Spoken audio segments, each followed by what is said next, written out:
Red flag ओळखला नाही तर नातं सावरायला उशीर होतो. नात्याच्या सुरुवातीला सगळं काही गुलाबी वाटतं, समोरच्या व्यक्तीच्या चुकाही आपल्याला क्यूट वाटतात, पण याच काळात काही असे रेड फ्लॅग्स दिसतात ज्याकडे आपण दुर्लक्ष करतो.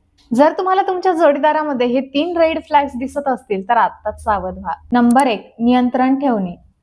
नात्याच्या सुरुवातीच्या 10-15 दिवसांतच मी तुझ्याशिवाय जगू शकत नाही असं म्हणत तुमच्यावर प्रेमाचा वर्षाव केला जातो. त्यानंतर तुमच्या आयुष्यातील प्रत्येक गोष्टीवर हळूहळू नियंत्रण ठेवलं जातं. नंबर 2, चुकीचं वागून सॉरी न म्हणणे.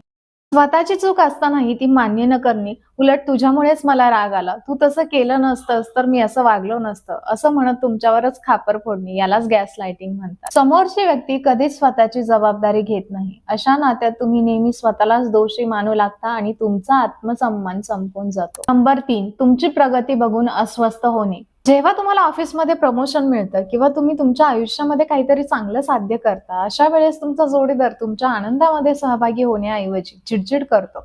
जो जोडीदार तुमच्या आनंदात सहभागी होऊ शकत नाही, तो तुमच्या संकटात तुमची साथ काय देणार? असं नातं नेहमी तुम्हाला खाली खेचण्याचा प्रयत्न करत असतं.